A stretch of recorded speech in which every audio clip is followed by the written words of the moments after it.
Um, Another issue that's been really in the media, it's the Linus issue. And I think it's very important that we hear from the various faith traditions that what do they have to say with regards to our human relations with nature and the environment. So I would like to get our panelists to comment on this, looking at the Linus issue not so much of from this idea of not in our backyard, we Malaysians don't want that plant here, but it's okay if it's somewhere else, right? But actually looking at issues like how it's tied to our consumption habits, the fact that rare earth is used in all our gadgets and our your iPads, your plasma TVs, and your phones. So what does religion or faith traditions have to say critically about our ways of relating to nature? Mr. Lee? See, we know religion says that nature is part of creation, it's creation of God. And God has created beautiful. And we are symbiotic in a sense with nature, and that we cannot destroy nature. And I'll give a very example. If we look at our dear friends around us in the jungle, you notice that they will take what they require. They don't take more than what's required. To them, it's not in their thinking or in the concept of greed. You take what is necessary and that's all. And that's how they have enabled to have maintained that kind of beautiful balance with nature. So are we. And what do? We will pull them up the jungles and put them into housing area, and this is good for you. And to me, it's not right.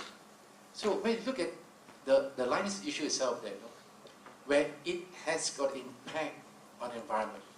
Let's say that we do not go into political issues, okay? We just stick to the issue on environment, nature, and our sustainability, living sustainability. Look at it, if it is not good for the people, then we should not be there. And as I say that, it is the people to decide. They know what is best for them. And we cannot take the condescending attitude that it is necessary and therefore we have to have that kind of business, social development, and therefore it's good for you and this is what you get.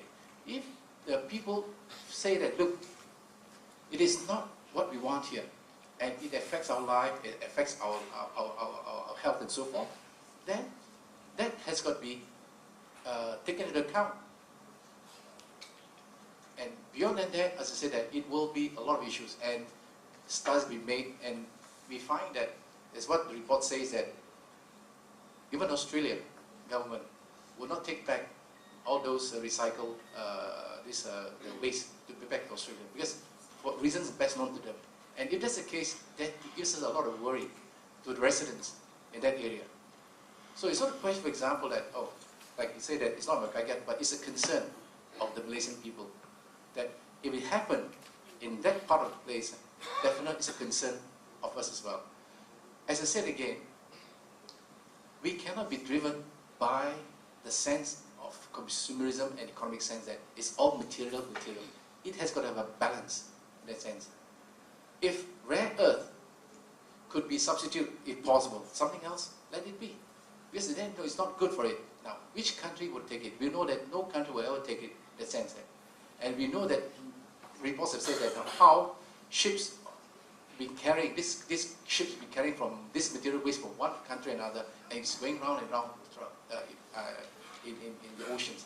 Not able to find a country that is able to have that, except you bribe the country where the material, radioactive materials have been dumped into.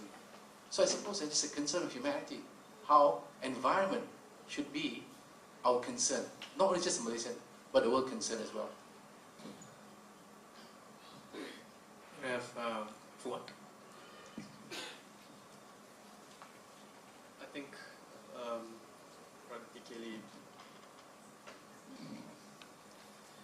said, I think succinctly and astutely, I think the issue at stake when it comes to Linus.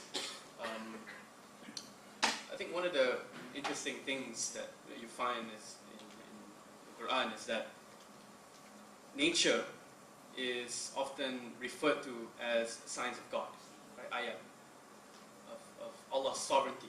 So how does He manifest His presence in the universe for us to think about, to reflect on His ayats? He will point to the skies, He will point to the earth, and how everything on earth, everything in the sky belongs to Him.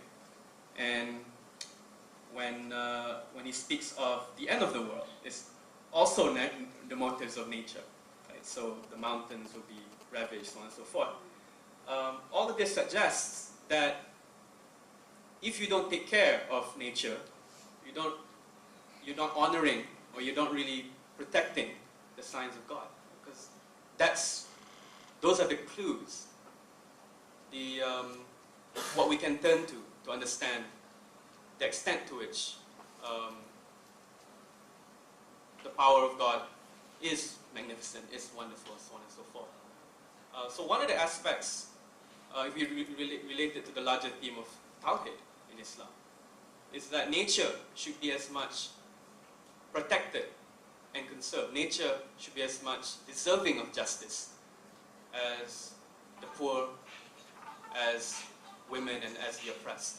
So that is one sort of, in a general sense, one way in which the Islamic perspective can address the question of the risks of rare earth mining.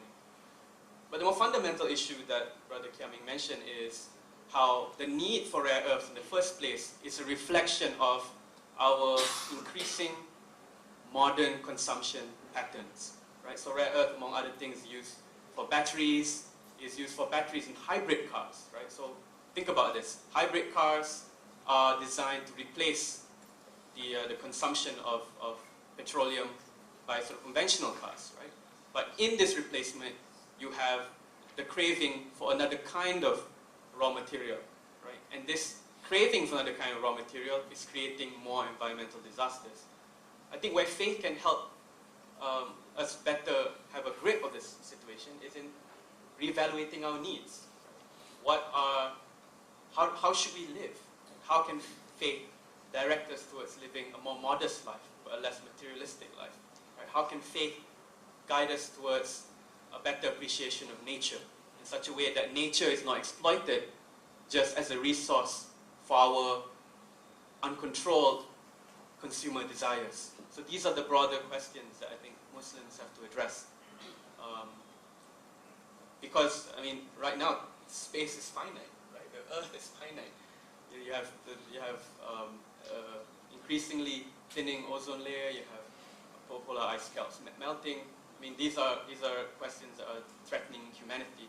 Viewed from the perspective of environment, it doesn't matter what ethnicity or what race you belong to, because at the end of the day, you're inhabiting the same space. Right?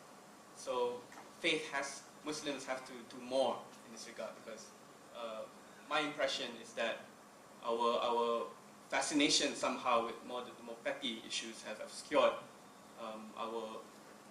the more rightful concern that we should have towards them.